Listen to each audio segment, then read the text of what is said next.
Hola, bienvenidos sean una vez más a uno de estos webinarios educativos por parte de Acari. El tema que estaremos hablando el día de hoy es guías para el manejo respiratorio de pacientes con DMD. Antes de iniciar, quiero darles unos breves recordatorios. Por favor, no duden en escribir cualquier pregunta, duda en la sección de preguntas y respuestas de Zoom. También sientan la libertad de escribir sus comentarios en el chat correspondiente, tanto en Zoom como en Facebook. Y para aquellos que no van a poder estar presentes en el vivo del día de hoy, les recuerdo que el webinario está siendo grabado, entonces podrán ver la grabación después de unos cuantos días, tanto en nuestra plataforma de Facebook como en YouTube. Quiero comentarles brevemente la agenda del día de hoy. Como siempre, iniciamos con unas breves palabras de apertura e introducción. Para todos los que no nos conocen aún, les recuerdo que somos la Fundación Acari. Somos una organización sin fines de lucro basada en San Antonio, Texas, y espero que algunos de ustedes ya sepan que contamos con una variedad de programas, el cual uno de ellos es precisamente esta serie de webinarios educativos. Esto es precisamente para poder ayudarlos a actualizarse y también para poder entender una variedad de temas de su interés y donde pueden preguntar a los profesionales acerca del tema que ellos dominan. Posteriormente procederemos a darle la palabra a la doctora que tenemos como invitada el día de hoy, a la doctora Ledy. Gracias por estar aquí con nosotros. El tema, como ya lo mencioné previamente, será guías para el manejo respiratorio de pacientes con DMD. Una vez que haya terminado su presentación, procederemos con la sección de preguntas y será el cierre. Entonces, brevemente para comentarles sobre la doctora invitada, tenemos aquí a la doctora Ledy Navas Nazario. Ella es neumóloga pediátrica y un poco de su background es que ella nació y creció en la isla de Puerto Rico y tiene 2 hijas. Ella ha dedicado los últimos 7 años de su vida al cuidado de los pacientes neuromusculares, tanto en clínica como en investigación, y su principal pasión es empoderar a los padres para que se sientan cómodos con el manejo de sus hijos en las diferentes etapas de su enfermedad. Muchas gracias por estar aquí, doctora. Es un gusto poder platicar con usted y que nos comparta pues toda la información y todo su conocimiento el día de hoy. Yo creo que las familias lo necesitan y bueno, le cedo el espacio y procedo a compartir su presentación. Gracias, para mí es un placer estar acá. Estaba conversando fuera de línea con Susana que me encanta dar charlas educativas, principalmente en español, porque no tengo, ¿verdad?, el mismo acceso a tantos pacientes a la misma vez aquí mientras practico. Yo practico neumología en el Hospital Nemours, aquí en Orlando. Y obviamente, pues, a donde puedo llegar, pues, obviamente está limitado, pero siento que esto es una oportunidad ¿verdad?, que me dan y que le agradezco muchísimo para poder, ¿verdad?, encontrarme con todos ustedes de alguna manera virtual y tratar de compartir mi conocimiento y también poder contestar sus preguntas. Muchas gracias, doctora. Déjeme comparto su presentación Gracias. y ya usted me va diciendo cómo ir Sí, avanzando. claro. Ay, no, ¿qué hice? No, no se preocupe. Aquí está, perfecto. Un poquito más de mí, yo entrené en la Universidad de Yale, luego yo fui a practicar a la isla de Puerto Rico, allá hice 5 años de neumóloga y luego entonces me moví acá a Orlando, donde llevo casi 8 años. Desde que estoy aquí en Orlando, la práctica se ha enfatizado en el cuidado de pacientes neuromusculares y trabajo mano a mano con el Departamento de Neurología. Estuve muchos años trabajando con el doctor Richard Finkel, probablemente es un nombre muy familiar para ustedes porque él es un neurólogo neuromuscular muy conocido y ha sido una bendición para mí conocer a familias tan hermosas y básicamente, ¿verdad? Fue un reto cuando llegué aquí para poder abrir mi práctica, pero ahora son tantos y tantos los pacientes que tengo que pues la mayoría de lo que hago es pacientes con DMD, pacientes con AME, y me apasiona mucho pues poder cuidarlos y poder, ¿verdad?, conocer a los papás en todas las etapas de su vida. Próximo, por favor. Como base general, que ustedes saben, DMD es hereditaria, es la condición hereditaria más común y puede afectar cualquier grupo étnico. Y yo tengo de todos los grupos étnicos pacientes aquí, hasta de la India. Mutaciones en el gen de distrofina causa obviamente una debilidad progresiva y de la fibra muscular. Sabemos que lo más común, ¿verdad? Lo que todo el mundo puede ver en un paciente con DMD es que en algún momento en la vida pues dejan de ambular, dejan de caminar y usan una silla de ruedas, pero hay mucho más que eso que entonces compromete o que tiene un impacto en el sistema respiratorio y eso es verdad, eso es mi trabajo y es lo que yo dedico mi práctica para que podamos entender lo que ocurre y podamos entonces hacer una intervención temprana. Los músculos respiratorios no solamente están en el tórax, los músculos respiratorios comienzan en el cuello, envuelven en los músculos que envuelven la respiración, envuelven todo lo que son el cuello, con los músculos que controlan el hablar, con los músculos que controlan el tragar, todos los músculos del tórax, el diafragma y todos los músculos del abdomen. Si pasa a la próxima imagen, ¿verdad? En muchas ocasiones cuando hablamos de músculos respiratorios, la gente solo piensa en el tórax, pero es mucho más que eso. Y es importante porque cuando yo les explico a los papás, cuando surgen síntomas y les explico por qué, entonces a ellos les hace sentido, porque esto es todo un sistema que está totalmente conectado. Vamos a la próxima, por favor. Ok, vamos a empezar con entender o repasar el DMD afecta al músculo esqueletal, ¿no? El músculo esqueletal está en todas las extremidades, está en las piernas, está en los brazos, pero el músculo esqueletal también está en todo el tórax, abdomen, diafragma y los músculos del cuello. Entonces, lo que sucede es que hemos visto una correlación entre cómo va cambiando a través del tiempo la función pulmonar de un paciente con DMD y el estado de ambulación. Lo que hemos visto a través del tiempo en los estudios es que los pacientes cuando caminan, la función pulmonar está más alta y entonces cuando los pacientes dejan de caminar y están en silla de ruedas, entonces la función pulmonar empieza a tener lo que se llama un declive. La función pulmonar que nosotros usualmente seguimos bien de cerca en pacientes con DMD es lo que se llama el FVC, que es la capacidad vital. Eso yo lo mido haciendo lo que se llama una espirometría en la oficina.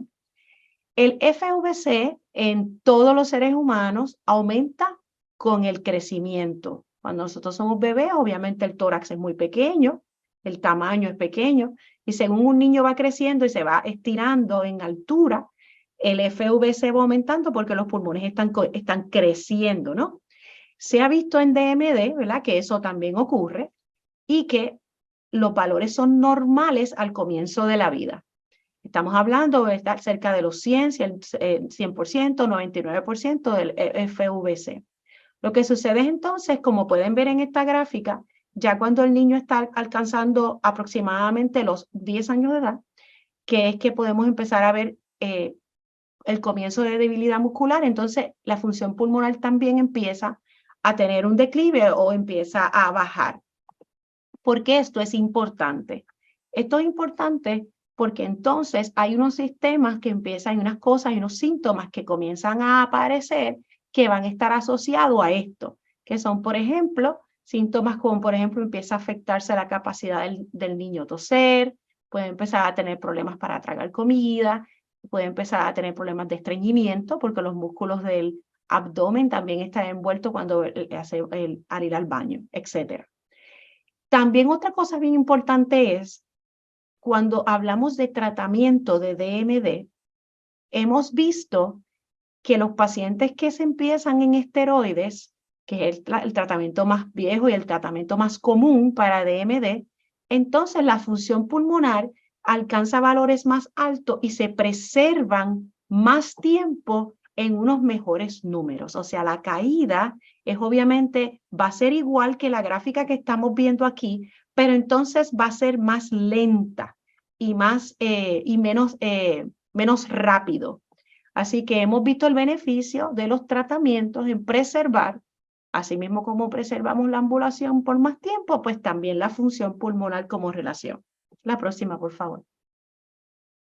Ok, entonces ahora vamos a entrar a discutir qué cosas vemos en pacientes con DMD y vamos a relacionar eso, ¿verdad? Con los músculos respiratorios y los síntomas que pueden aparecer.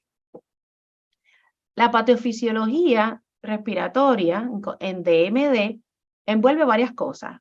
Una de las cosas, como le dije, que podemos empezar a ver cuando el paciente para de caminar, es que al igual de parar de caminar, entonces los músculos respiratorios empiezan entonces a sufrir de una pérdida de una debilidad también. Un cambio que podemos ver entonces en la capacidad de toser o de sacar flema en ese paciente. En muchas ocasiones, los papás lo notan rápido, empiezan a darse cuenta que el niño se enferma y que entonces le está tomando más tiempo recuperarse que lo usual. Lo que llama una gripe, que podía durar 5 días, 4 días, está durando 10, 12, 14. Como que el nene tose y como que no puede salir de esos episodios y mover esa flema como antes. Esa es una de las cosas que los papás a mí me reportan que empiezan a ver. La tos inefectiva es a consecuencia de esa debilidad de músculo respiratorio. Para poder entender un poquito, vamos entonces a mirar el mecanismo de la tos. ¿Cómo es que nosotros tosemos? Pásame a la otra, por favor. Ok, ¿cuál es el mecanismo de la tos? Nosotros todos tosemos y nosotros no estamos mirando lo que hacemos cuando tosemos ni estamos conscientes, pero el mecanismo de la tos realmente es un mecanismo bien complicado, que papá Dios nos lo puso, ¿verdad? Para defendernos de un montón de cosas, pero que nosotros no nos damos cuenta cuando lo hacemos. El mecanismo de la tos empieza con la sensación de toser. Es una cosita que nos da aquí en la garganta, en donde tenemos una irritación y que necesitamos sacar algo, ¿no? Luego de eso, el cuerpo de nosotros lo que hace es coger un aire profundo. Se llenan los pulmones de aire. Y ese diafragma, ese músculo grande que está aquí en el centro del pecho, se contrae y baja duro, con fuerza, y esos músculos del tórax echan hacia afuera para que entonces nosotros podamos inhalar aire, ¿ok? Mientras eso ocurre, los músculos del cuello, de la glotis, van a abrirse y relajarse para que ese aire entre por la boca, ¿ok? Luego de eso, los músculos de la glotis, como vemos en la tercera, que dice compresión, se van a cerrar bien fuerte para entonces hacer que aumente la presión bien fuerte dentro del tórax de nosotros. Y entonces el paso número 4 es la expulsión. Por eso es que hacemos así. Eso se llama la expulsión. La expulsión, para que sea efectiva y realmente esas secreciones salgan y salgan hasta afuera, hasta la boca, todo lo anterior tiene que funcionar bien. Entonces tenemos varias cosas. Un diafragma que tenga fuerza para contraerse fuerte, ¿verdad? Una glotis que tiene músculos esqueletales también, que tenga la capacidad de hacer esa fuerza fuerte de cerrarse, y unos músculos entre las costillas que tengan la capacidad de aguantar hacia afuera, ese volumen y aguantar y comprimir esa presión allá adentro para que realmente hagamos así y podamos sacar esa secreción. O sea que ya usted ve que el mecanismo de la tos es puramente músculo. Tienen que ocurrir todos esos pasos dependientes de fuerza muscular. Entonces, esa es la razón por la cual una de las cosas primeras que vamos a empezar a ver es que la tos se empieza a afectar. Y ahí yo estoy bien pendiente de mis pacientes, porque entonces es importante yo hacer algo para ayudarlos con eso. Pásame a la próxima, por favor. ¿Cuáles son los problemas cuando la tos se afecta? Bueno, la tos está creada para limpiar secreciones, ¿verdad? Nosotros no nos damos cuenta cuando tosemos, tampoco nos damos cuenta cuando estamos tragando, pero el ser humano produce mucho moco durante el día como un mecanismo de defensa normal, y nosotros estamos todo el día tragando secreciones. Lo que pasa es que no nos damos cuenta de eso. Esas secreciones, ¿verdad? Nosotros las tenemos que limpiar. Por eso lo hacemos a través de la tos o lo hacemos, ¿verdad? Limpiando la garganta. Nadie está consciente en el día a día de todas estas cosas que son básicas en la vida y que el cuerpo de nosotros hace si nosotros damos cuenta. Cuando hay un problema con eso, entonces podemos empezar a acumular secreciones, ¿no? Entonces, ese moco empieza a acumularse dentro de esos bronquios, que son los tubitos de aire que hay en el pulmón, y entonces al acumularse ese moco, puede ponerse un poquito más grueso con el tiempo. Y al ponerse más grueso, pudiera entonces causar lo que son unos tapones de moco. Los tapones de mocos ocurren porque el moco empieza a cambiar, empieza a poner un poquito más grueso, y entonces esos bronquios, esas vías aéreas, empiezan a taparse con ese moco. Lo que está detrás de esas vías aéreas son unos saquitos de aire, ¿verdad? En donde el oxígeno y el CO2 se intercambian. Eso le llaman los alveolos. Esos saquitos de aire pueden tener entonces, hacen ¡pup! Y se colapsan, porque tú tienes un tapón de moco que no permite que el aire pase. Y ahí está lo que los médicos quizás le han dicho alguna vez a usted, ¿verdad?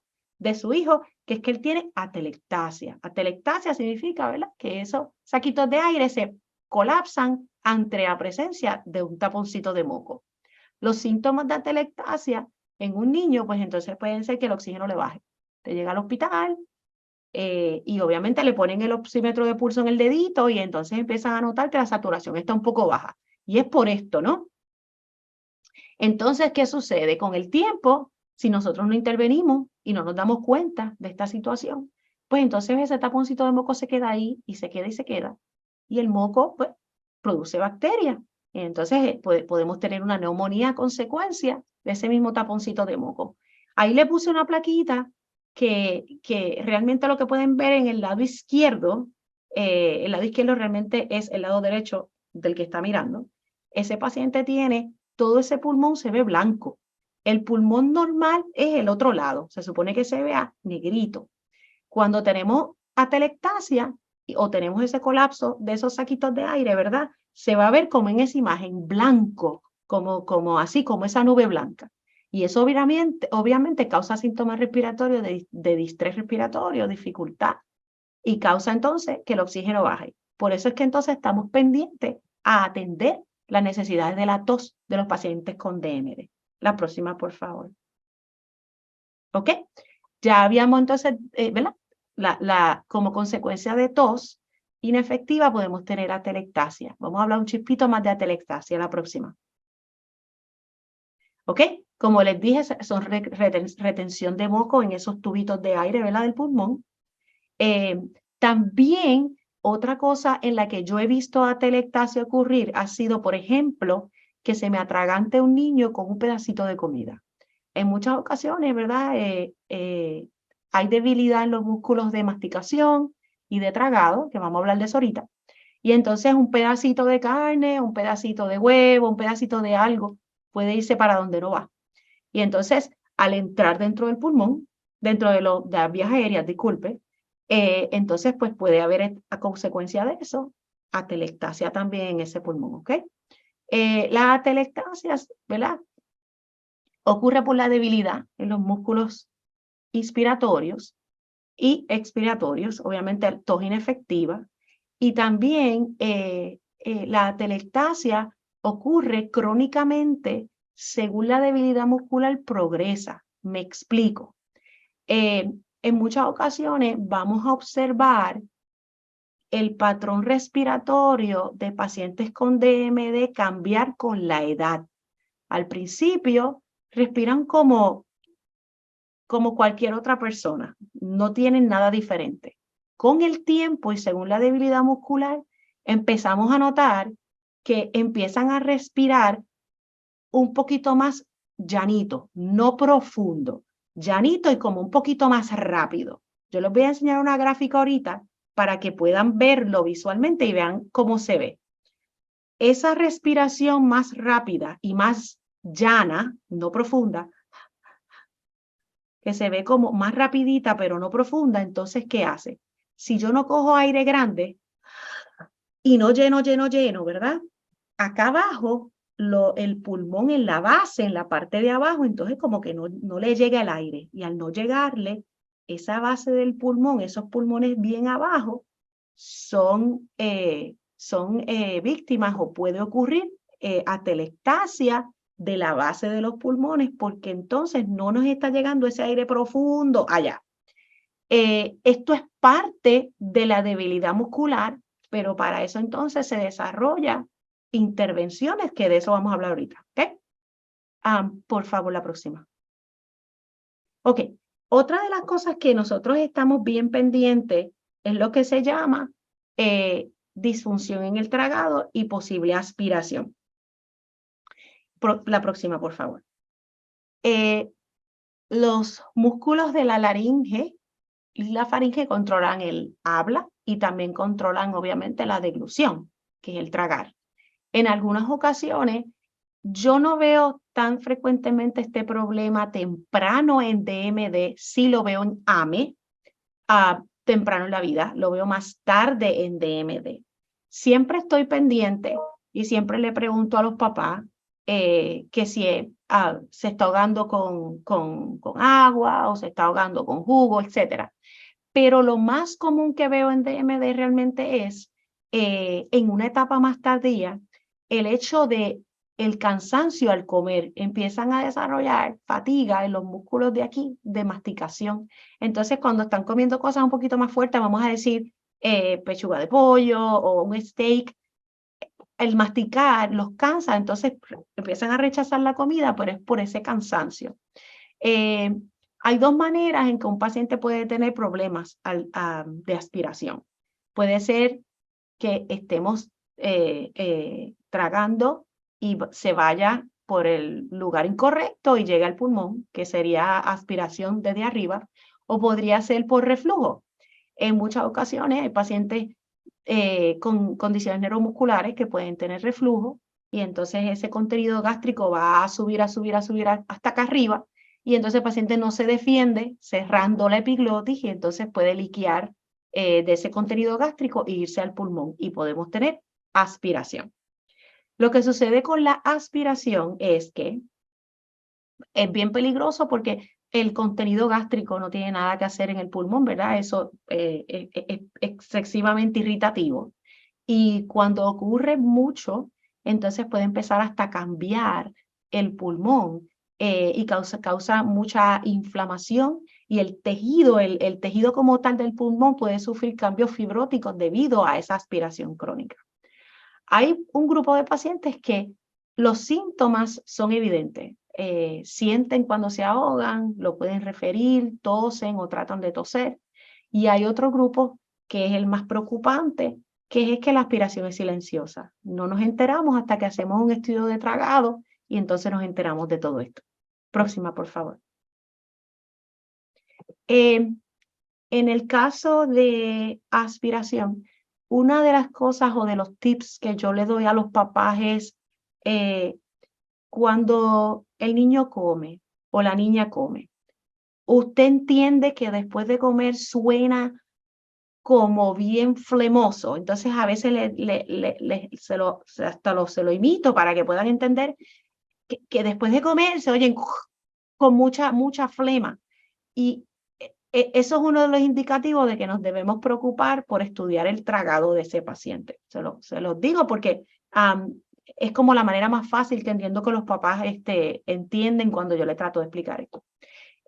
Otra de las cosas que nos empiezan a preocupar cuando tenemos enfermedades neuromusculares progresivas es las enfermedades respiratorias.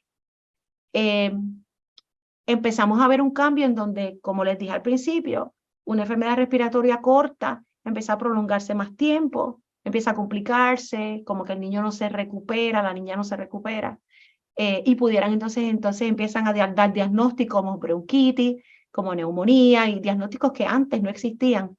Y entonces eso es a consecuencia de que todo está relacionado. No podemos toser efectivamente, no podemos verla. Acuérdese que el cuerpo elimina el virus, elimina la flema infectada de todo ese proceso respiratorio a través de la tos. Todos nosotros tosemos porque es necesario toser. Entonces, cuando estamos enfermos, si usted piensa, bueno, ¿cuántas veces yo toso cuando estoy enfermo? Bueno, probablemente como 30 veces por hora, porque la realidad es que tosemos muchísimo, porque el cuerpo está tratando de limpiar y está tratando de salir de ese virus, ¿no? Así que esto se convierte en una complicación cuando la tos está afectada. Próxima, por favor. Las enfermedades en general en todo el mundo y que en cada ser humano, cuando nosotros tenemos una enfermedad, un virus respiratorio, nosotros nos sentimos más débiles. Todos nos debilitamos, nuestro cuerpo se debilita porque tenemos un sistema inmunológico tratando de pelear con fuerza y salir de esa enfermedad. Entonces nos da debilidad. Entonces imagínense en pacientes que tienen debilidad muscular, entonces imagínense, esto es el doble o el triple. Por eso es que es un poco más difícil y por eso es que la enfermedad respiratoria entonces a veces tienden a complicarse. La otra, por favor. Ok. Lo otro que ustedes saben que se puede presentar con el tiempo es lo que se llama la escoliosis, que es una desviación en la columna debido a la debilidad muscular. La escoliosis ocurre realmente por debilidad en los músculos en el tronco, ¿verdad? La espina dorsal, la espalda, sabemos que tenemos la espina dorsal, las vértebras, van entonces a compensar desviando para un lado o desviando para el otro para poder compensar por esa debilidad en el tronco. Y entonces, ¿qué sucede? Piense, si tenemos escoliosis y tenemos desviación, vamos a decir, hacia el lado derecho, la escoliosis va a causar entonces que el mismo peso del cuerpo, del tronco, ese pulmón que está, ¿verdad? De ese lado donde está desviado, ese pulmón entonces empieza como a sufrir como una compresión, como que lo aplasta.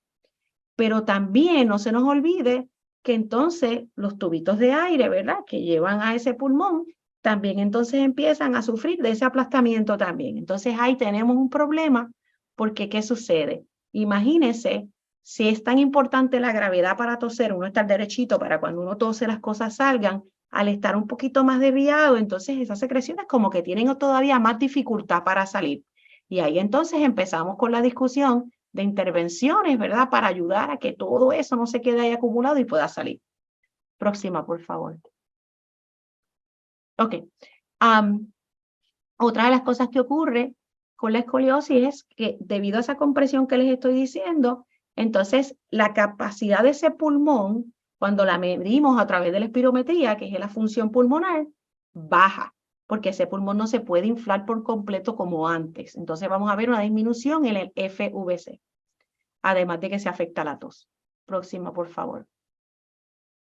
Ok, esto es un resumen y está en inglés, pero se los quería presentar porque es uno de los mejores esquemas que he encontrado en artículos neuromusculares, porque va sobre todo lo que hemos hablado, uno por uno. Así que los voy a guiar poquito a poco. Como habíamos dicho, para repasar todo lo que he hablado, debilidad del tronco causa escoliosis y a consecuencia de la escoliosis, ¿verdad? Hay compresión del tórax y de ese pulmoncito. Si hay debilidad de los músculos respiratorios, vamos entonces a tener una tos afectada y vamos a empezar a ver lo que le dije, esa respiración llanita y cortita. A eso se le llama en inglés rapid shallow breathing, que es respiraciones cortas y rápidas, que entonces no me inflan ese pulmón completo y puedo empezar a tener problemas de colapso o de telectasia en las bases, en la parte de abajo del pulmón. Otra situación que tenemos es que vamos entonces a empezar a tener problemas con el sueño. Y usted me preguntará, ¿pero qué tiene que ver el sueño con los músculos respiratorios? Bueno, muchísimo. Le cuento cómo nosotros dormimos. Cuando usted se acuesta a dormir y yo me acuesto a dormir, el músculo que controla la respiración mientras estamos dormidos, este grande que está aquí, se llama el diafragma. Va a ser el responsable de 2/3 partes de inflar ese pulmón, ¿verdad? Ya yo les dije anteriormente que es diafragma, pertenece a los músculos esqueletales, que es el tipo de músculo que se afecta en DMD. Entonces, ¿qué sucede? Hay otro problema. Cuando nosotros nos vamos a acostar a dormir y estamos bien relajados, los músculos de aquí, de la glotis, se mantienen abiertos, ¿verdad? Porque nosotros estamos dormidos y todo está relajado, estamos bien floppy, pero esto se mantiene abierto porque el aire entra por la nariz y por la boca, ¿no? Para nosotros respirar. Cuando tenemos una condición neuromuscular, estos músculos se debilitan y lo que hacen es que cierran. Y entonces ahí empieza a escuchar el roncar. empieza a escuchar el ronquido porque el aire está tratando de pasar por una vía aérea que está un poco cerrada. Así que uno de los síntomas de debilidad muscular es el roncar, ¿verdad? Porque significa que aquí algo se está cerrando. Eso es uno de los síntomas de que el paciente necesita estudiarse a ver si tiene problemas del sueño. Los diagnósticos, ¿verdad?, de sueño en pacientes con DMD que se dan son lo que se llama la apnea obstructiva del sueño. Probablemente usted ha escuchado eso o se lo ha diagnosticado en su hijo o hija. Se llama apnea obstructiva del sueño. Pero no es el único problema. Entonces, aquí es que yo ¿verdad? Me enfatizo mucho con las familias porque ¿verdad? A veces le dicen cuando van a un pediatra general, dice, ¿está roncando? No, no está roncando, pues debe estar bien. Pero se nos olvida que hay pacientes que realmente tienen problemas del sueño, pero no roncan. No tienen ningún tipo de sonido, ni emiten ningún tipo de sonido, porque no tienen apnea obstructiva del sueño, sino que tienen otra cosa que se llama hipoventilación. Y ambas cosas son problemas del sueño en donde el oxígeno baja y entonces el paciente tiene problemas.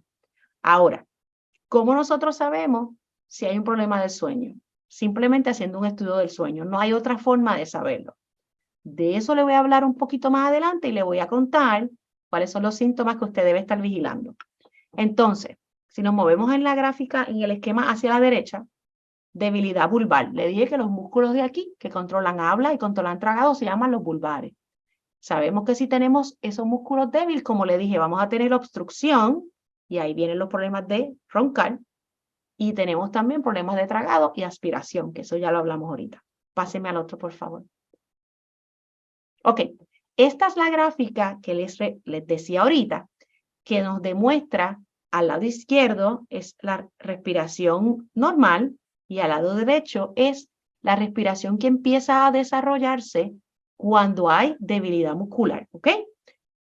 Esta imagen lo que está mostrando, las ondas que son así, realmente son las respiraciones normales, respirando, inhalar arriba, exhalar abajo. Y entonces en la imagen de la izquierda, esa que está mucho más alta es cuando alguien coge aire grande. Y cuando baja es cuando se vacía completo, hasta que no le quede más aire. ¿Qué sucede si nos movemos hacia la derecha? Cuando nos movemos hacia la derecha, usted puede ver esas respiraciones, inhalaciones y exhalaciones más rápidas y más cortitas, ¿las ve? Más rápidas y más cortitas. Y cuando el paciente con DMD coge aire, ve que coge, al coger aire profundo, coge más o menos la mitad de lo que cogería, ¿verdad? Aire otra persona que no tenga distrofia muscular. Entonces, aquí es que es importante los ojos, mirar, ¿verdad? Ese pulmonólogo, ese doctor de la respiración que sigue a su hijo, tiene que estar pendiente del patrón de respirar de su hijo. Y a veces yo mando placas de pecho, simplemente con la intención de ver si tengo ese problema en las bases del pulmón. Porque entonces ya yo sé que yo tengo que hacer otras estrategias para ayudar a que ese pulmón se infle y se infle bien. Próxima, por favor. Ok. ¿Qué evaluación pulmonar yo hago en la oficina? Bueno, pues yo hago la prueba de función pulmonar a aquel paciente que la puede hacer, ¿verdad? Sabemos que la prueba de función pulmonar no es tan fácil y requiere mucha instrucción, mucha repetición, pero empezamos siempre a los 6 años con el propósito de que poquito a poco vayan como agarrando la destreza y puedan entender ese filtro que tienen que ponerse en la boca, que es un poquito complicado. Empezamos a los 6 años con mucha paciencia. Lo hacemos cada 6 meses hasta que el paciente nos pueda, ¿verdad?, ofrecer números y técnica aceptable. Yo también mido lo que se llama la fuerza de la tos. Eso se llama el peak cough. Eso me da mi información de cómo está funcionando esa tos, cómo está ese diafragma. Hago también la prueba de fuerza muscular, que se llama los MIPS y los MEPS, que básicamente esta prueba lo que se hace es que se le pone al niño o a la niña una mascarilla en la cara y el nene va a hacer, o el niño o la niña va a respirar profundo y va a exhalar profundo contra esa resistencia que esa mascarilla provee. Para entonces poder extrapolar, ¿verdad?, cómo están esos músculos inhalatorios y exhalatorios, cómo está esa fuerza. Otra evaluación importante del estudio del sueño, como le decía, que esto lo hacemos por lo menos una vez al año. Si yo tengo un estudio anormal, y yo estoy preocupada, entonces yo probablemente repito 2 o 3 estudios cada 6 meses antes de volver al ciclo de un año, ¿ok? ¿Cuáles son las preguntas o cuáles son los síntomas de que puede haber un problema de sueño? Bueno, yo siempre pregunto, número 1, si está roncando, ¿verdad? Aunque no, como dijimos, no es lo más importante, pero es un síntoma. Número 2, si al estar roncando hay pausas. ¿Qué significa? Yo le explico a los papás, bueno, vas a escuchar el sonido y de momento no escuchas nada, no escuchas nada, no escuchas nada y después escuchas el sonido de nuevo. Eso se llama un gasp, un episodio donde una apnea, una pausa en la respiración puede indicar que realmente hay un problema de sueño. Pero como le digo, no todo el mundo lo hace. Le pregunto a los papás si se está levantando por la mañana cansado o cansada y si es difícil levantar al niño. Y no estamos hablando, ¿verdad?, después de no haber dormido bien, porque sabemos que están las tabletas, los videojuegos y todas estas cuestiones que hacen que los niños se acuesten a las 3 de la mañana, ¿verdad? Si un niño se acuesta a las 3 de la mañana y usted lo levanta a las 8, imposible. La pregunta es, si al dormir 8 horas decentemente, usted sabe que su hijo se acostó, se durmió y durmió 8 horas, si todavía cuando usted lo va a levantar no puede levantarlo, está cansado, no puede. Ese es el síntoma. También buscamos sudoración, que el niño o la niña pues tenga sudor, sude al dormir por la noche. Eso es otro síntoma importante de trastornos del sueño. Hay otras cosas que se pueden presentar en la escuela, problemas de concentración, que le digan que su hijo tiene déficit de atención, porque en adultos, si por ejemplo yo no duermo bien una noche, al otro día yo me voy a quedar dormida en cada esquina. Pero en los pacientes pediátricos no es igual. Los niños lo que hacen es lo contrario, que se ponen bien, bien, bien hyper y es bien difícil de controlarlo. Los síntomas en adultos y niños de trastornos del sueño son bien diferentes. Eso es importante entenderlo. Otra de las cosas que siempre le pregunto es cómo, ¿verdad?, desempeño escolar, porque van a tener problemas de concentración porque están cansados. Esos son algunos hints y algunos secretitos que yo le comparto, que son preguntas importantes que le hacen a usted pensar, es el momento de ordenar un estudio del sueño. Y otra evaluación pulmonar que hago, que no es todos los años, sino lo puedo hacer quizás ya cuando los papás se quejan de algún síntoma, es un estudio de tragado para estar segura que no hay ningún tipo de aspiración. Próxima, por favor. Ok, esto es básicamente lo que le dije en la slide anterior, que son las pruebas que yo hago para la prueba de función pulmonar y me ayudan a medir en dónde estamos, porque como yo le había explicado al principio, el FVC a mí me indica más o menos cómo está el estado de debilidad muscular, porque como usted vieron la gráfica de lo que hace en DMD, pues entonces eso me ubica a mí cómo está el paciente. La de fuerza muscular me ayuda a saber cómo está funcionando ese diafragma y esos músculos abdominales para la tos. Y obviamente la de la tos me habla de todos esos músculos, pero también me habla de los músculos de la glotis. Si se acuerdan en la imagen que le enseñé cómo se tose, estos músculos son bien importantes. Próxima, por favor. Ok. ¿Cuáles son parte de ¿verdad?, de los estándares de cuidado? Pues es el manejo de las vías aéreas en términos de limpieza.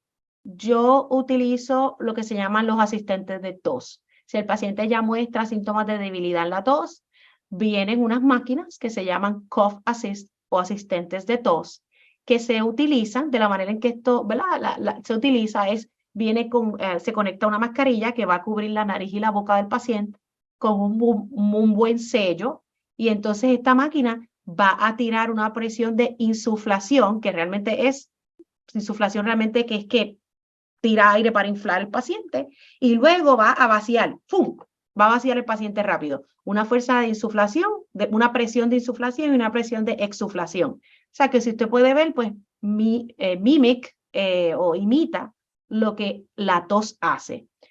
La máquina de toser no va a hacer al paciente toser, no es eso, es reemplazar lo que la tos hace en el paciente. Es bien importante también tener un plan de enfermedad. Todos mis pacientes se van de mi oficina con un papel. Dice, plan de salud, plan de enfermedad. ¿Qué hago cuando un niño está saludable para mantenerlo saludable? ¿Y qué hago cuando el paciente está enfermo para mantenerlo, para que salga más rápido del episodio? Es bien importante tener todo eso en la casa. Yo le digo, lo ponga en la nevera para que no se les pierda. Lo otro es el estudio del sueño, como le decía, por lo menos una vez al año y la prevención. Vacunas que yo recomiendo en pacientes con DMD, pues la vacuna de influenza, yo le doy refuerzo de la vacuna de neumonía y obviamente la vacuna del COVID, ¿verdad? Es recomendada, pero también todas las vacunas obviamente son opcionales. Próxima, por favor. Ok, entonces, no es que vamos a ir sobre este slide completo, es que le quería explicar, cuando hablamos de limpieza de las vías aéreas, hay dos estrategias, ¿ok? Están las máquinas de toser, que realmente se le llaman aumentadores de tos, se le llaman cough augmentation, que lo que hacen es que limpian al paciente proximalmente, ¿ok? Lo que hacen es que sacan esa flema que está aquí adentro en el centro. Y están otro tipo de máquinas que se utilizan para movilizar el esputo o la flema, que son para limpiar periferalmente, que eso es acá abajo. Eso es mover las secreciones que están bien lejos, bien lejos, bien lejos y llevarlas hasta el centro para que entonces la máquina de toser las pueda sacar. Yo no utilizo la de limpieza periferal con pacientes con DMD temprano. Yo lo utilizo más tarde. Les voy a explicar por qué. Nosotros tenemos en las vías aéreas, todos los seres humanos, están los tubitos de aire. Dentro de esos tubitos de aire hay unos pelitos. Si usted se mira en un espejo en la nariz, usted ve que usted tiene unos vellitos ahí.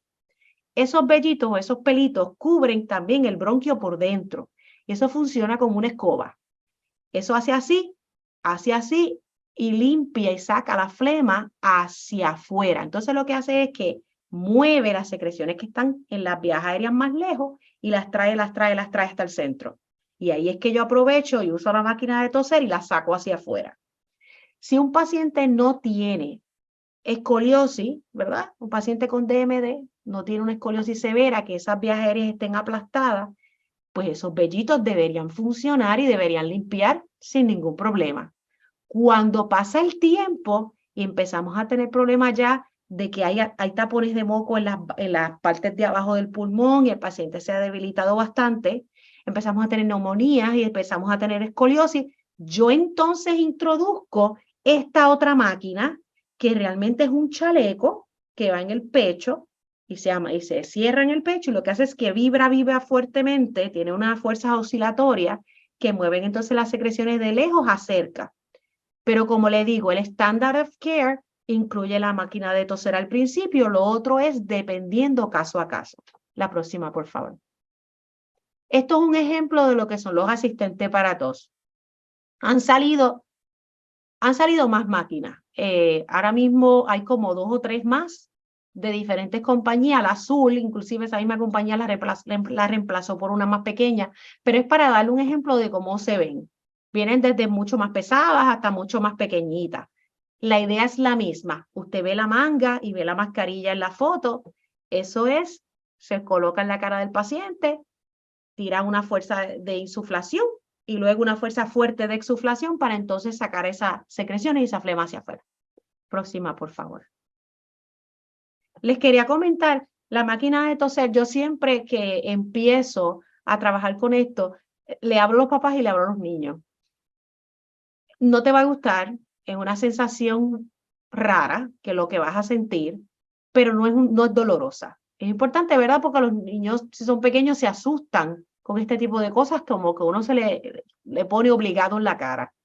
Pero entonces les explico cómo va a funcionar, lo que van a sentir, y entonces pues logro, ¿verdad? Que con el tiempo pues la vayan aceptando. Usualmente yo trato de empezar temprano, cuando empiezo a tener síntomas de debilidad muscular, porque entonces cuando la máquina es bien necesaria, ya el paciente la entiende y no hace resistencia. Así que eso es bien importante. ¿Cuáles son los otros problemas que podemos tener? Bueno, no es hasta bastante tarde en DMD, pero podemos tener problemas de cialorrea. Cialorrea significa que tenemos problemas para manejar la saliva. Y entonces o se nos sale por aquí, hacia afuera, y empieza el paciente pues, a babearse un poco, o se empieza a ahogar con la saliva dentro de la boca. Como les dije más tarde, dificultad para tragar o comer. yo estoy bien pendiente al peso, porque todos nosotros sabemos que hay un momento de preocupación de que los esteroides causan aumentar de peso, pero yo siempre veo con el tiempo que si hay debilidad muscular un poco más tarde, ya cerca de tener mayoría de edad, empiezo a ver entonces lo contrario. Empiezo a ver entonces esa pérdida de peso progresiva a consecuencia de que es difícil mantener la nutrición comiendo por boca. Entonces ya tenemos que dialogar cuáles son las opciones y entonces en algunos momentos tenemos que hablar hasta de un G-tube, que es ¿verdad? Es un botoncito que se pone en el estómago para suplementar la alimentación que no se puede finalizar completa por la boquita. Como les dije, entonces las vacunas son importantes. Próxima, por favor. Ok, entonces la escoliosis sabemos que puede ser un problema. Afecta la tos, afecta, obviamente produce dolor, así que afecta la calidad de vida del paciente y afecta también a la movilidad. Sabemos que hay tratamientos conservativos para la escoliosis, desde, ¿verdad? Le ponen unos VES para tratar de mantenerlos derechos, los comienzos de esteroides tempranos y de otros medicamentos que se han aprobado para el uso de DMD intentan preservar la ambulación y a la misma vez aguantar el progreso de la escoliosis, pero eventualmente sabemos que, aunque sea más tarde, comienza a ocurrir. También en términos de la escoliosis, el manejo puede ser quirúrgico más tarde en la vida. Ahora, hablando de cirugía, ¿qué es importante que usted sepa? Al momento de hablar de cualquier tipo de cirugía en un paciente con DMD, hay unos pasos que tienen que ocurrir para nosotros asegurar que ese paciente va a tolerar esa anestesia y que va a salir bien y que va a salir successful y que se va a poder extubar y que no va a haber ningún problema. Entre las cosas que yo siempre estoy pendiente es, vamos a optimizar el estado respiratorio. Eso significa que yo les pido a mis papás, a los papás de mis pacientes, que una semana antes de cualquier cirugía que el paciente tenga que sufrir anestesia, vamos a tratar a ese niño con el plan de enfermedad. O sea, aumentamos toda esa limpieza de las vías aéreas más y más para que ese paciente esté óptimo el día de la cirugía. Me aseguro que tenga un estudio del sueño que no tenga más de 6 meses de hecho, porque si no, entonces, acuérdense que el paciente al dormir y el paciente anestesiarse, el paciente al anestesiarse va a imitar los problemas que tiene cuando se va a dormir en la casa. O sea que si el paciente tiene una baja en oxígeno en la casa, lo va a reflejar al ponerse bajo anestesia. Yo necesito saber eso. Es importante, ¿verdad?, optimizar la nutrición. En muchas ocasiones estamos en un estadio de pérdida de peso y una de las cosas que ocurren es que cuando empezamos a perder peso progresivamente, aumenta la debilidad muscular progresivamente. Entonces hay que tener cuidado. Y también una evaluación cardiovascular. Hasta que el cardiólogo diga que se puede, no se hace. Aquí donde yo practico, nosotros tenemos un protocolo súper estricto. El paciente viene donde mí y va donde el cardiólogo y no es hasta que los dos demos la bendición que el paciente no se opera. Y yo creo que eso ha sido la razón por la cual estos pacientes han salido tan bien. Hemos hecho cirugías bien complicadas. Hemos hecho inclusive cirugías de G-tubes, que son los botoncitos de comer que se ponen en el estómago, en pacientes que están en estadios bien avanzados de MD y los pacientes han salido bien. Yo creo que es importante entender que el cuidado comprensivo, el cuidado detallado para estos pacientes le mejora la calidad de vida. Próxima, por favor. Ok, entonces como les decía ahorita, la debilidad muscular va a afectar el sueño. Ahora le quiero dar un detallito, no vamos a ir sobre todo esto, pero un detallito más para que usted entienda por qué ocurren las cosas que ocurren cuando duermen. Si tenemos debilidad muscular y no dormimos bien, lo que ocurre es que el cuerpo para compensar va a tratar de irse en sueño profundo inmediatamente porque necesita el descanso, lo que se llama REM. El REM es el sueño bien, bien profundo, donde uno sueña y donde los ojitos se mueven así. Ese es el sueño de descanso.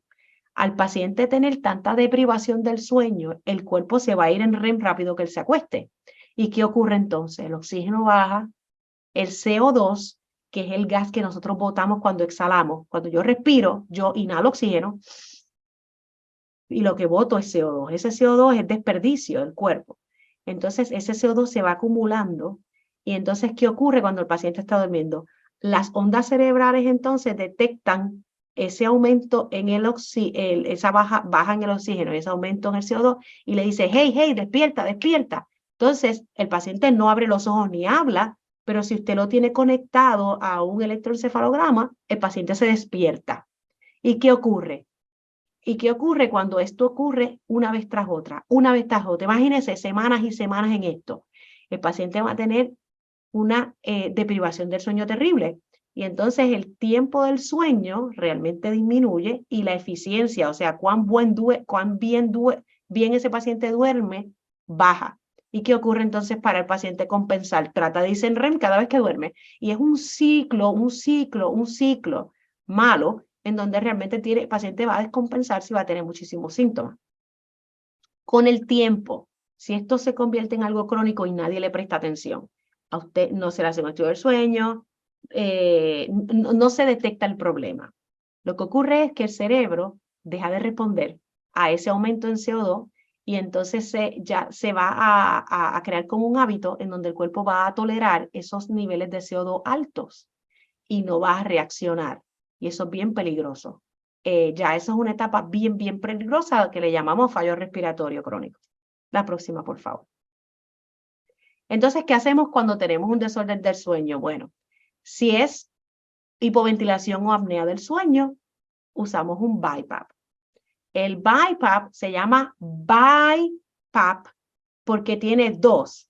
Bi es dos presiones, una presión de inflar y una presión que mantiene un flujo de exhalación continuo durante la noche. Se llama BiPAP por eso. Usualmente les puse esa imagen porque yo utilizo mucho las máscaras que van en la nariz por lo mismo, porque usted sabe que le digo que me preocupa mucho que el paciente tenga saliva o que tenga que vomitar, vamos a decir, ¿verdad? Muchas ocasiones uno tiene que vomitar y está acostado, que, ¿verdad? Que no haya una mascarilla tapando esa boca y que produzca que pues, el paciente aspire. Entonces usted me pregunta, bueno, pero es que, ¿y qué yo hago si mi hijo respira por la boca todo el tiempo? Bueno, pues no se preocupe, porque lo que hacemos es que al utilizar la máscara en la nariz, usamos una cinta que viene, que se ajusta en la cabeza, que lo que hace es que sostiene la mandíbula y la cierra un poco, no la cierra completo, pero la acerca bastante para que el paciente todavía tenga espacio para salir la saliva o si tiene que vomitar, pero aguanta para que entonces la presión del BiPAP sí funcione.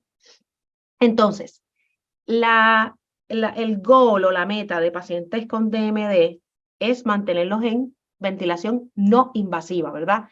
Queremos todo lo que podamos evitar una traqueostomía. Entonces, en mi práctica, los pacientes que están más avanzados o que sí ya tienen, como les expliqué, el problema del CO2 elevado en la sangre todo el tiempo, yo utilizo un BiPAP en la boca. Pásenme a la próxima imagen para enseñarles lo que es. Esto es un mouth BiPAP. Esto es un paciente que está conectado, en la parte de atrás de la silla de rueda tiene su máquina de ventilador y está, obviamente puede hablar, puede comer, pero está todo el tiempo como si fuera un sorbeto, literalmente, inflando ese pulmón. Inflando ese pulmón cada cierto tiempo, se le pueden poner alarmas cada 5, cada 6, cada 7 minutos que le recuerde al paciente hacerlo. Y esta es la manera en que yo manejo los pacientes que tienen insuficiencia respiratoria durante el día, con ese sorbetito. Ellos utilizan ese sorbeto durante el día y entonces utilizan durante la noche la mascarilla. Próxima, por favor. Bueno, hasta aquí en la conferencia. Susana, pues podría aceptar cualquier preguntita. Perfecto, muchas gracias, doctora. La verdad es que estuvo súper interesante la plática. Yo creo que mucha gente, bastante información, pero fue información muy útil. Y afortunadamente sí tenemos unas cuantas preguntas por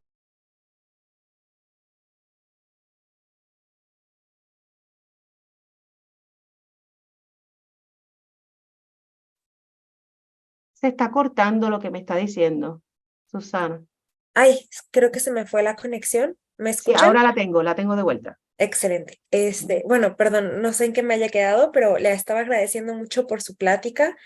Fue súper útil. La verdad es que dio mucha información que creo que sobre todo abordando puntos esenciales donde creo que las personas normalmente se atoran mucho. Entonces, afortunadamente tenemos varias preguntas, entonces podemos ir abordando esa parte para poder Claro. ir retomando todo.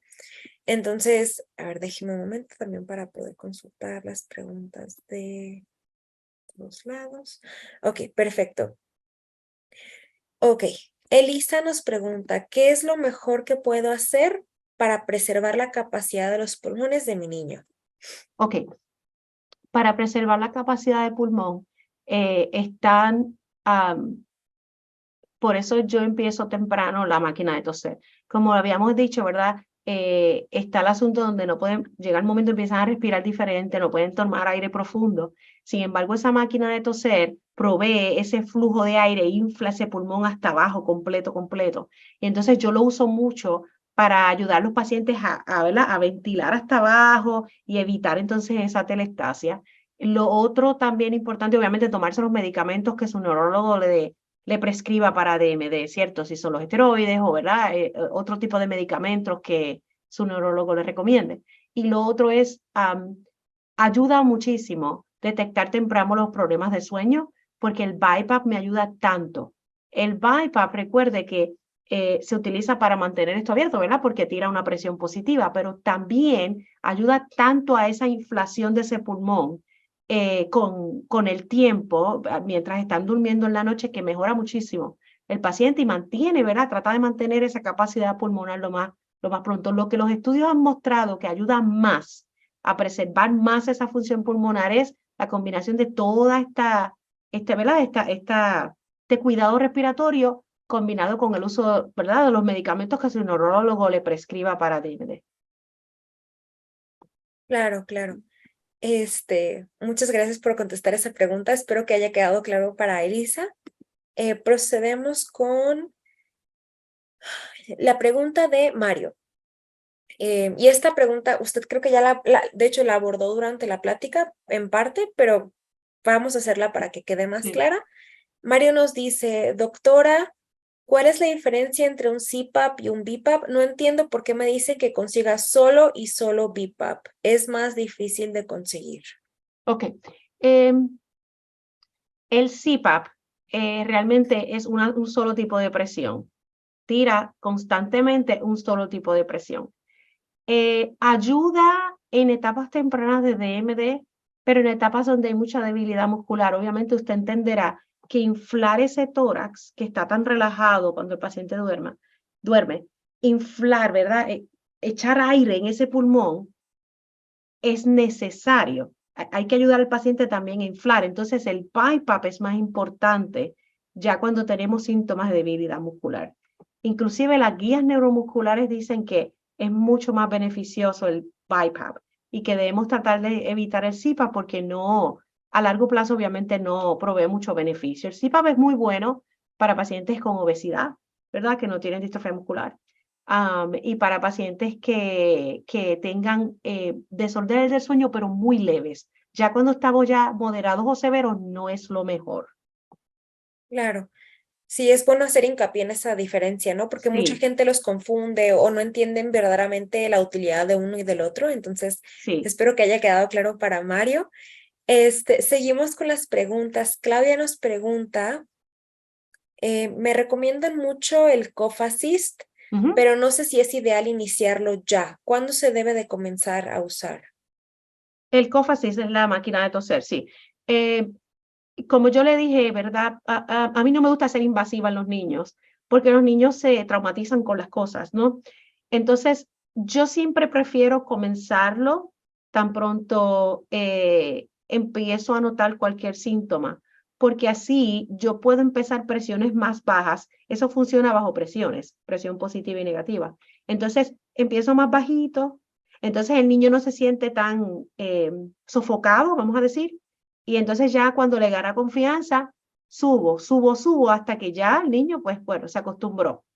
Eh, y yo comienzo casi siempre el uso del COFASI en DMD entre los 7, 8 años de edad aproximadamente. Sí, es una edad, pues asumirían algunos que es muy temprano, ¿no? Pero Sí, normalmente es lo para ideal, que ¿no? para el proceso de condicionamiento. Ya en otras condiciones como el AME lo empiezo inmediatamente que nacen, porque si tienen síntomas temprano es indispensable. Claro. Tenemos más preguntas, doctora. Una disculpa, no quiero atrasar tanto esto, pero trataré de ser lo más No rápida se apure, posible. sí. Nos pregunta Jorge, mi hijo a veces le cuesta trabajo comer, como que se le va la comida. ¿Qué me recomienda hacer? Bueno, en lo que pudiera hablar con el proveedor de salud para pedirle un estudio de tragado, ¿ok? Le voy a recomendar que le dé cosas que sean más blandas. Vamos a tratar de evitar comida seca. Por ejemplo, la pechuga de pollo es seca y entonces hace que uno se le atore. El Sí, steak también. Entonces yo dialogaba con una mamá la semana pasada y me dice, pero si eso es lo único que él come, yo le dije, bueno, pues vamos entonces a modificar cómo lo cocinamos. Hay algo que se llama la olla de presión.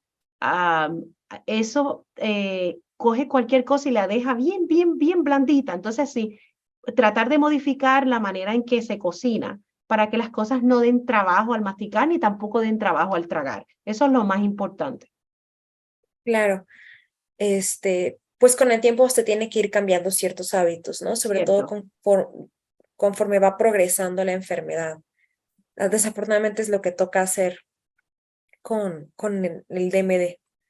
Este, Tenemos más preguntas y esta va más concerniente a la escoliosis y nos dicen, ¿hay alguna manera de evitar o disminuir la gravedad de la escoliosis? La escoliosis es bastante difícil de controlar, siempre va a ocurrir. Lo que se ha probado en estudios que ayuda a aguantarla es lo que es terapia física.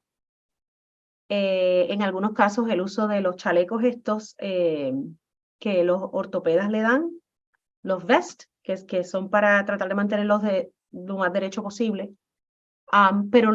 Y obviamente el medicamento, el esteroide o, ¿verdad? Cualquiera, si es este exon splicing o, ¿verdad? Cualquier medicamento que su neurólogo entienda que es el medicamento de base para tratar su DMD.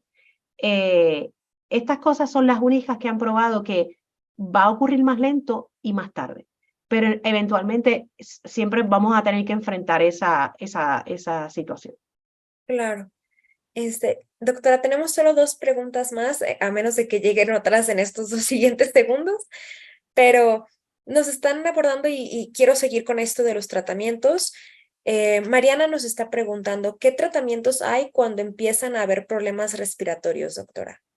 Ok, cuando empiezan a tener problemas respiratorios, lo primero que introduzco es el cough assistant, la máquina de toser. Es lo primero que introduzco y empiezo a estudiar al niño, ¿no? Vamos entonces dialogamos sobre, ok, ¿hay problemas de sueño o no? Etcétera. Lo otro importante, en algunos casos, también uno tiene que pensar un poquito afuera de DMD. Este niño tiene asma, tiene alguna otra condición respiratoria que como que afecte, ¿no? Entonces usted va a ver que yo tengo algunos niños con el nebulizador, la máquina de terapia, y los tengo con albuterol antes de usar la máquina de toser. ¿Por qué? Porque necesito abrir ese bronquio, ¿verdad? Asmático y ayudar a que esa flema salga. En algunos niños también uso mucho la solución salina. Yo adoro la solución salina. No es un medicamento porque no es una medicina, ¿verdad? Eso es como la playa, ¿no? Pero ayuda tanto a coger esa flema y como ponerla más floja que cuando usamos el cough assistant, entonces sale mucho más rápido. La mayoría de mis niños también yo les introduzco eso temprano. Claro, me imagino que también algunos medicamentos a veces llegan a asistir con todos los demás síntomas, ¿no? Sobre todo con esto de las flemas que me está diciendo. Sí, claro, ya hay obviamente si hay una bronquitis, antibióticos, esteroides, si hay una neumonía, ¿verdad? Dependiendo, pero estamos hablando para, ¿verdad? No llegar ahí. Claro, sí, evitar lo más que se pueda, ¿no? Claro. Este, pues de momento no nos ha hecho una pregunta más, entonces le voy dando la última y nos dicen, entonces me toca tener que monitorear a mi hijo al dormir, nos pregunta Alberto. Sí, yo siempre, no es que usted va a pasar la noche despierto al lado de su hijo, ¿verdad?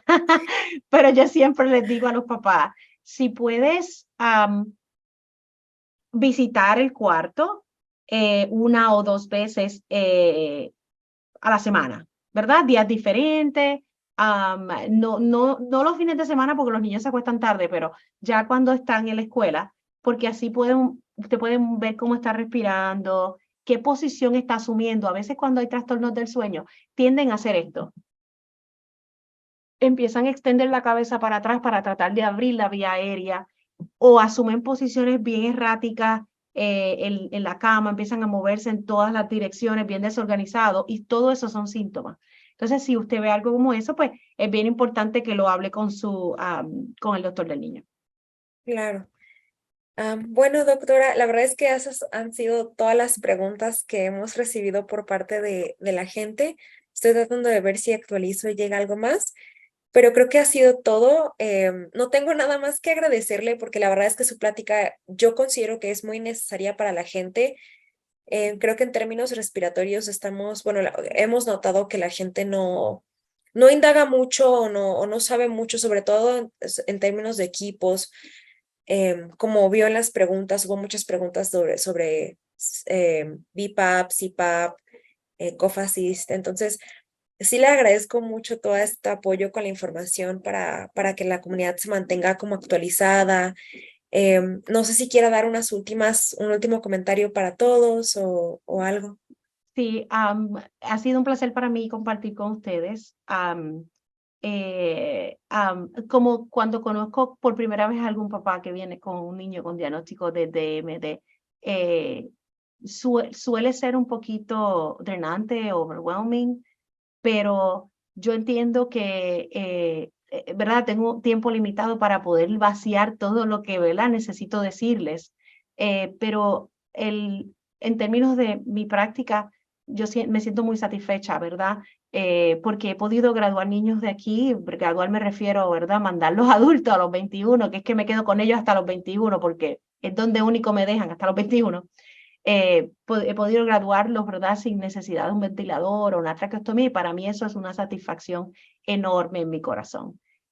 Para mí es demasiado importante la calidad de vida de ellos y la calidad de vida de los papás. Muchos de ustedes son, yo no puedo expresar el agradecimiento que tengo porque son ángeles en la tierra cuidando a estos niños y yo pienso que estos niños están aquí por sus papás y yo les quiero agradecer todo lo que ustedes hacen todos los días. Y como le había dicho a Susana, si hubiese alguna pregunta fuera del top, pudiéramos de alguna manera conectar y pudiera contestar. Un placer. Muchísimas gracias, doctora, de verdad, por compartir este espacio con nosotros, con la comunidad. Todos se retiran, espero, habiendo aprendido mucho, y si hay preguntas a futuro, nos encargaremos de hacérselas llegar sin problema. Y bueno, pues le deseo un excelente día. Y antes de que nos vayamos, nada más voy a poner una breve presentación chiquita de una, nada más, porque quiero recordarles a la gente nuestros números de contacto en caso de que quieran preguntarnos algo y que le hagamos llegar información a usted. Les comento a todos que estamos en las redes sociales como The Acari Foundation. Tenemos el correo electrónico que ven ahí en pantalla y nuestro sitio web es lafundacionacari.org, y nuestro número de WhatsApp donde atendemos a la gente es el 210-630-5451. Les recuerdo que nuestro horario de oficina es de lunes a viernes de 9 a 6 p.m. de hora central. En caso de que nos escriban fuera de horario, no se preocupen, tan pronto entremos al horario de oficina, les contestaremos inmediatamente. Entonces, pues sin más, doctora, me despido y le deseo una excelente noche, y nuevamente fue un gusto. Esperamos que podamos colaborar en otra ocasión con algunos otros temas, quizás ya sea otras enfermedades o abordando cosas más específicas para DMD. Muchísimas gracias, doctora.